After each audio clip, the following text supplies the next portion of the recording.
നക്ക നക്കാനോ? എന്തോ തിന്നാൻ കൊണ്ടുവരുവാ. ഉണ്ണിയപ്പോണെങ്കിൽ ഞാൻ എടുക്കും. മനസ്സിലായില്ല. അന്തപുരത്തിലെ അമ്മച്ചിയുടെ പേരെന്താ? ഞാൻ അനന്തൻ. ഞാൻ അനന്തനോ? അനന്ത പത്മനാഭൻ. അമ്മച്ചയല്ല. എന്നാൽ അകത്തേക്ക് പോയി പറയാ, ഉളിയന്നൂർ ആശാരി വന്നിരിക്കണു. വെറും ആശാരിയല്ല, മൂത്താശാരി. അത്ര മൂത്തിട്ടൊന്നുമില്ല.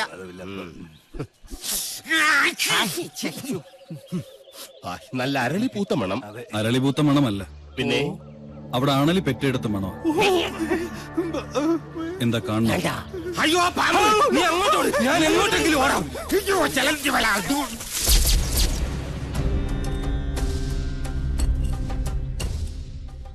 വടക്കിന് കൂടാതെ മറ്റു ഗ്രഹങ്ങൾ ഉണ്ടായാൽ അതിനെ ഹിരണ്യനാഭി എന്ന് പറയും. ഇത്തരം ഭവനങ്ങളിൽ പാർത്താൽ സർവൈശ്വര്യങ്ങളും ധനപുഷ്ടിയുമാണ് ഫലം. പക്ഷേ നമുക്ക് അധ്വാനിക്കേണ്ടി വരും. പാമ്പ് വേലാതിന്റെ വീട്ടിലേക്കാണ് പണിക്ക് വിളിച്ചതെന്ന് അറിയില്ലായിരുന്നു. അമ്മായി അമ്മ പെറ്റ് കിടക്കുന്ന പോലെയല്ല ആണല്ലേ പെറ്റ് കിടക്കുന്ന കാര്യം പറയുന്നേ. സ്വാമി ഉളിയന്നൂർ തച്ചൻ എന്ന് പറയും. ഉളിയന്നൂർ തച്ചൻ ഉളി പിടിക്കുമ്പോൾ കൈവിറയ്ക്കോ? ഇല്ല, ഉളി വിറയ്ക്കും. ആരോടാണോ നിന്റെ തമാശ? അതെ, ഉളിയന്നൂർ തച്ചന്റെ താവഴിക്ക് വികടത്തം പൈതൃക സ്വത്താണ്. അതിന് ഈ ഭൂമി മലയാളത്തിൽ മരുന്നില്ല. നിന്നെ എനിക്ക് ആവശ്യമുണ്ട്, അതുകൊണ്ടാണ് വിളിപ്പിച്ചത്. എന്തിനാണാവോ? മന്ത്രങ്ങളൊക്കെ പറഞ്ഞു തന്നാൽ തെറ്റാതെ ചൊല്ലാൻ അറിയാമോ? അറിയാമോന്ന്? തെറ്റു പറ്റിയാൽ 100 ആവർത്തി ഇമ്പോസിഷൻ എഴുതിക്കോളാവേ. ഇവനെ കൊണ്ടുപോയി കുളിപ്പിച്ച് ശുദ്ധമാക്കും. ശരി, ക്ഷമിക്കണം. കഴിഞ്ഞ ഞായറാഴ്ച ഞാൻ കുളിച്ചതാ. ഇനി അടുത്ത ഞായറാഴ്ച കുളിക്കാവൂ. വ്രതമുണ്ട്. എന്നെ കുളത്തിക്കൊണ്ടിട്ട കുളത്തിലെ മീനുകളെല്ലാം ചത്തു പെരുവും. നിശ്ചയ.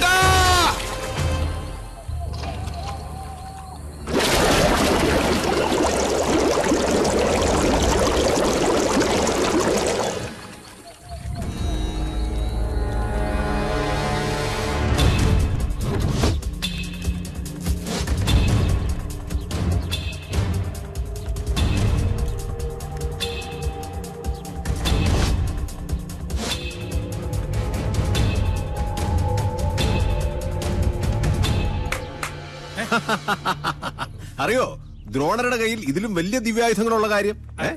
മുമ്പ് ചതിച്ച പോലെ ഇതെന്നെ ചതിക്കില്ലടാ. ഏട്ടാ, ജ്ഞാനികളെ ഉണ്ട കൊണ്ടല്ല, ബുദ്ധി കൊണ്ട് വേണം കൊല്ലാൻ. ഏട്ടനിപ്പോ തൊഴുത്തിലേക്കില്ലേ? ഏട്ടനെ കാണാൻ വല്ലപ്പുഴയിലെ പോത്തോട്ടക്കാരനില്ലേ, കെല്ലാ മുഹമ്മദ്, പുള്ളി വന്നിരിക്കുന്നു. ചെല്ല്.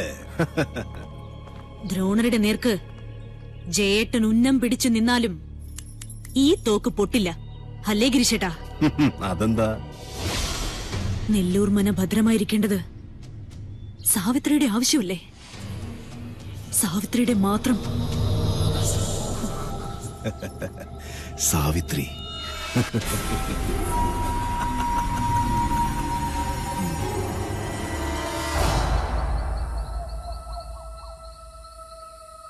ഞാൻ ജപിക്കുന്നത് അതേപോലെ ആവർത്തിക്കുക എല്ലാവരും. നേരത്തെ പറഞ്ഞു ഇനി മേലാൽ ആവർത്തിക്കരുതെന്ന്. ഇപ്പൊ പറയുന്നു ആവർത്തിക്കണമെന്ന്. ഞാനിതിൽ ഏതാ വിശ്വസിക്കണ്ടേ? എന്റെ മണി. കുശവ, ആചാര്യം പറഞ്ഞ അനുസരിച്ചാ മതി. ഓ,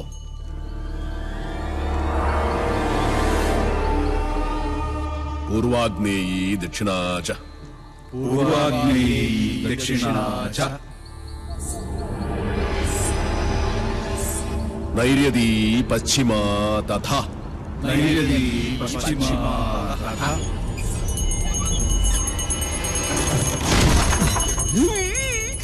വായവീ ചോത്തരൈ ശാനി. വായവീ ചോദരീ ശനി.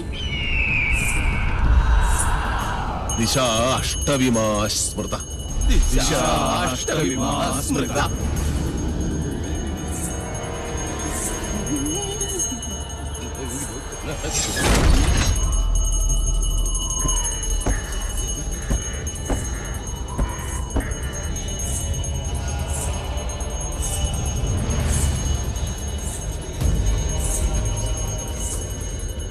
ആരും കണ്ണു തുറക്കരുത്. എന്ത് ശബ്ദം കേട്ടാലും ജപം നിർത്തരുത്. ചോര കണ്ടാൽ ഞെട്ടരുത്. ധീരരായ എന്റെ ശിഷ്യന്മാർ പോലും ഭയന്നിരിക്കുന്നു. ഇനി മതിയാക്ക നിന്റെ വായ്പാട്ടം. ആയുധപ്രയോഗം ബ്രാഹ്മണനെ വിധിച്ചിട്ടുള്ളതല്ല. എങ്കിലും ഞാനത് ചെയ്യും. അറുത്തെടുക്കും നിന്റെ നാവ് ഞാൻ. നീ മുടിയഴിച്ചിട്ട് കൂളിയെപ്പോലെ കൂവി ആരെയും നീ പരിഹസിക്കില്ല. ഓം വിശ്വകർമ്മണ്യേ നമഃ. ഇനി നിന്റെ നാവ് ചലിക്കില്ല. ഇനി ഇവിടെ നിൽക്കാൻ പറ്റില്ല. രാത്രി ആയി കഴിഞ്ഞാൽ യക്ഷികളുടെ ഫാഷൻ ഷോ കണ്ടു മടുത്തു. ദാഹിക്കുമ്പോ ഷാർജ ഷേക്ക് കുടിക്കുന്ന പോലല്ലേ രക്തം കുടിക്കുന്ന ചരക്കകത്ത് കൂടിയിരിക്കുന്നത്. ഇനി ഞാനിവിടെ നിന്നാൽ എന്റെ ജീവിതം വവ്വാല് ചപ്പിയ മാങ്ങ. അവിടെ നിക്ക. തിരിഞ്ഞു നോക്കില്ല ഞാൻ. ഇതുവരെ ചെയ്ത പണിയുടെ കൂലി ഈ ഓട്ട് കിണ്ടി കൊണ്ട് അഡ്ജസ്റ്റ് ചെയ്യാന്ന് വിചാരിച്ചു. മുതലായിട്ടല്ല. കൂലി തന്നില്ലെങ്കിൽ തച്ചന്റെ ശാപം നിങ്ങളുടെ തലയിരിക്കും. എന്നാൽ വരട്ടെ. നീ പോവില്ല രൗത്തമ. ഗുരുവിന്റെ സമ്മതമില്ലാതെ നീ മനയുടെ അതിർത്തി കടക്കില്ല. കടന്നാൽ നിന്റെ 2 കാലും തളർവാദം വന്ന് ശോഷിച്ച് ഈർക്കിൽ പോലാകും. ശിഷ്ടകാലം ഭൂമിയിൽ പാമ്പിനെ പോലെ ഇഴഞ്ഞു നടക്കുന്നീ. നിൽക്കുക. അതിനോട് ആരാ പോന്നെ? അളയാ നിൽക്ക. ഞാൻ എന്നെ കൊന്നിട്ട് പോരെ.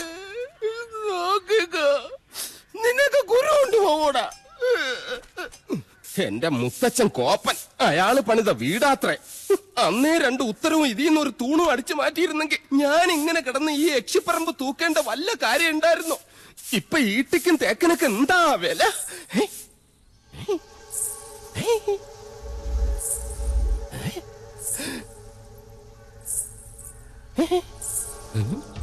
എന്തോ കിലുങ്ങുന്നുണ്ട്. ഇങ്ങനെ നിൽക്കുന്നോണ്ടായിരിക്കും. ഇരിക്ക. യമനെ കൊന്നയാമ്പ കൊമ്മിട്ടിരിക്കുന്ന പാർട്ടിയായ യക്ഷിപ്പറമ്പെന്ന് പറഞ്ഞത് പിടിച്ചില്ലായിരിക്കും. സാവിത്രി അമ്മേ, എന്നെ കൊല്ലരുത്. ഞാൻ സാവിത്രിയല്ല, തുളസിയാ. അതിനിടയ്ക്ക് പേരും മാറ്റിയോ? മാധവേട്ടനില്ലേ?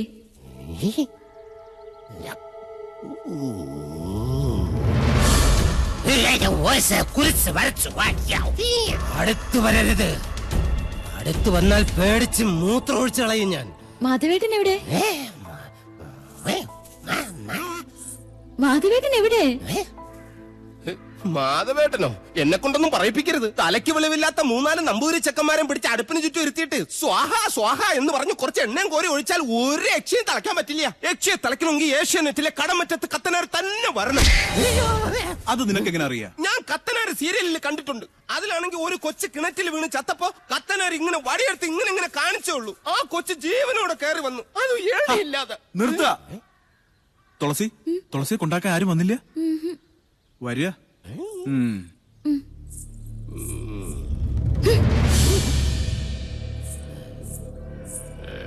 ഇവിടെ യക്ഷിയുടെ മറവിൽ സ്ത്രീകൾ വരുന്നു, ജപങ്ങൾ മുറയ്ക്ക് നടക്കുന്നു. അങ്ങനെ ചിന്തിക്കാൻ പോലും പാടില്ല. എനിക്ക് കിടന്നാൽ ഉറക്കം. എന്താ ദേവിടെയുണ്ട്?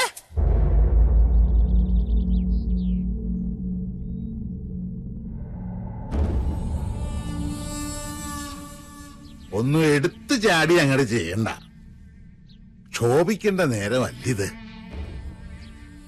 നെല്ലൂർ മണ്ണ് ഉണ്ണി നമ്പൂരിക്ക് വേണ്ട ചെയ്യാ. ആ മോഹം മനസ്സിൽ അങ്ങോട്ട് മുറിക്ക. അച്ഛാ, രാജീവൻ വല്ലാതെ അങ്ങ് മോഹിച്ചുപോയി. എന്റെ മോളെയോ ചെമ്പ്രയിലെ മണ്ണോ? അല്ലാതിപ്പോ ചെമ്പ്രയിലെ പെണ്ണും ചെമ്പ്രയിലെ മണ്ണും രാജീവിന് വേണം. അല്ല രാജീവ? ഗൗരി എവിടെ? ഗിരീശൻ എവിടെ? ഞാൻ പറയുന്ന അവർക്ക് മനസ്സിലാവൂ. ഗിരീശ, ഗിരീശ.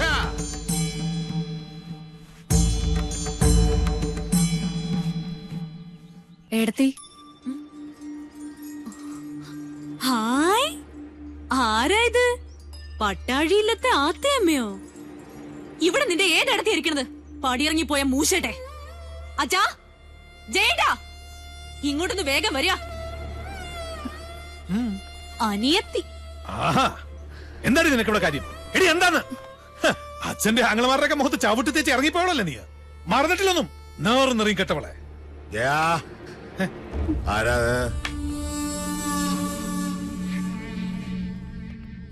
കണ്ടില്ലേ അച്ഛാ? ഇറക്കി ഇവിടെ പിഴച്ചവളെ. എന്താണാവോ വരവിന്റെ ഉദ്ദേശം? ഗുപ്തനും മക്കളും ചത്തു നശിച്ചോന്ന് കണ്ടുറപ്പിക്കാനാ? അപ്പൊ ഉറപ്പാണ് അച്ഛന് എല്ലാം നശിക്കൂന്ന്. അവന്റെ അച്ചിപ്പണി ചെയ്ത് നടക്കുന്ന നീ ഞങ്ങളെ ശപിക്കുന്നോടി. അച്ഛാ, ഈശ്വരനെ കരുതി, എന്നെ കരുതിയിട്ടല്ല, അച്ഛന്റെ ഏട്ടന്മാരുടെ നന്മയ്ക്ക് വേണ്ടിട്ട് പറയാ. മുഖവുര വേണ്ട. മാധവേട്ടനോട് ചണ്ടയ്ക്ക് നിൽക്കരുത്, എന്റെ ഒരു അപേക്ഷയാണ്. കേട്ടില്ലേ, ഇവള് പറഞ്ഞെന്റെ പൊരുളച്ഛന് മനസ്സിലായില്ലേ? നമ്മുടെ ചോരയ്ക്ക് വേണ്ടി ഇവള് ദാഹിക്കുന്നു. ലക്ഷണം കൊള്ളാം. ആദ്യം യുദ്ധം ചെയ്യാൻ കടവ് കടന്ന് വേളിക്കാരൻ വരുന്നു, പിന്നാലെ സമാധാന ദൂതുമായി സഹധർമ്മിണിയെ പറഞ്ഞയക്കുന്നു. എന്താ ഇതിന്റെയൊക്കെ അർത്ഥം? മക്കളെ, പട്ടാഴിക്ക് ഭയം ബാധിച്ചിരിക്കണോ? മടങ്ങിക്കോളാ, ഇല്ലെങ്കിൽ നിന്റെ ശവം കൊണ്ട് അവന്റെ മുഖത്തേക്ക് വലിച്ചെറിയും. അച്ഛൻ പറഞ്ഞ കേട്ടില്ലേ? ഇറങ്ങി പൊടി മൂദേവി. കംസജന്മം എത്ര അനുഭവിച്ചിട്ടും മതിയായിട്ടില്ല. അത്രയും ആയുസ് നിനക്കില്ല ജയ. തൊടില്ല നീ. വഴിതെറ്റിയിട്ടായാൽ പോലും ജീവിതത്തിൽ ഒരിക്കലും ഇനി ഈ മുറ്റത്ത് കാലുകുത്തരുത്. മനസ്സിലായോ? അനന്താ, ഇത്രയും വണ്ടിയിലേക്ക് കൂട്ടുകൊള്ളു.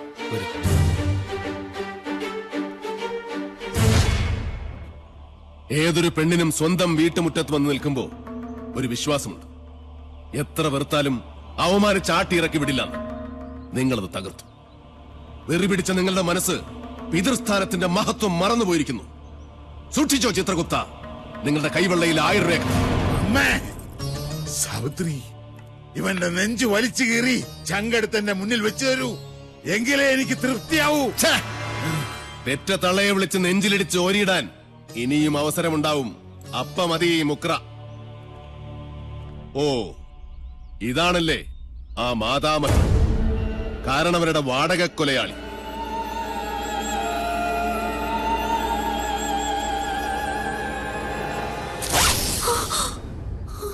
ഒളിസേവയ്ക്കിറങ്ങുന്ന ഈ ദുർദേവതയെ കണ്ടാൽ 2 വലിച്ചു കീറും മാധവൻ. ഓർത്തോ?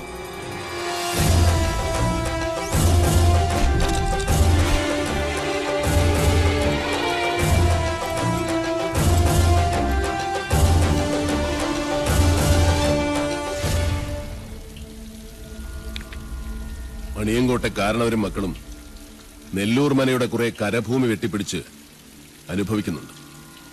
അടിച്ചിറക്കണ ആസത്തുകൾ അവിടെ നിന്ന്. പടിയിറക്കി നാട് കെട്ടണ ജോലി നാളെ തന്നെ അങ്ങോട്ട് തുടങ്ങിയാലോ? നല്ലത്. അത് നാളെ തന്നെ തീർപ്പാക്കണം.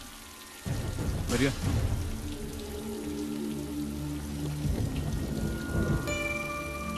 എന്താ കണ്ണ് കലങ്ങിയിരിക്കുന്നത്? ഒന്നുമില്ല, എന്തോ ചെറിയ കരട് കണ്ണിലെ പാറി വീണു, അത്രേ ഉള്ളൂ. എനിക്കറിയാം, തന്റെ കണ്ണിലെ കരട് ഞാനാണിപ്പോ. അയ്യോ, എന്താ ഇങ്ങനെയൊക്കെ പറയണേ? ശത്രു തന്നെയാണ് മാധവൻ. ശത്രുവായാലും മിത്രമായാലും ആക്രമിച്ചു കീഴടക്കുന്നത് എന്റെ സ്വഭാവമാണ്. അച്ഛന്റെയും ആങ്ങളമാരുടെയും ജീവന് വേണ്ടി മിത്ര എന്നോട് യാചിക്കരുത്. വിട്ടുതരില്ല ഒന്നിനെയും ഞാൻ.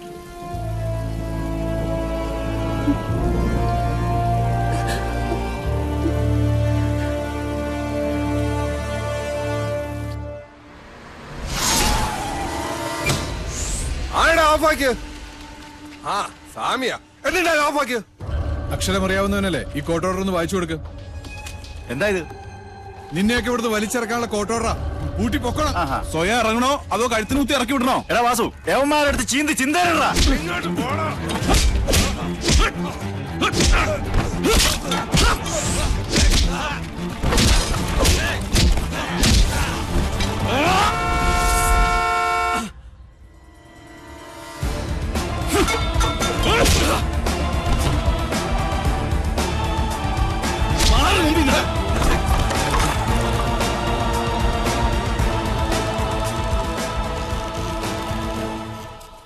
എന്താടാ ഇത്? നേരെ വായിച്ചു നോക്ക്. വീഴറിയണ സ്വാമിമാരുടെ കൈയും കാലും.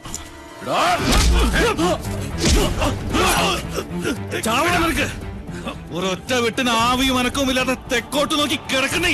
ഇന്ന് മുതൽ തുളസിയുടെ മുതലിൽ നിന്നൊരു പഴുക്കിനെ പോലെ നീ എടുക്കരുത്. എടുത്താൽ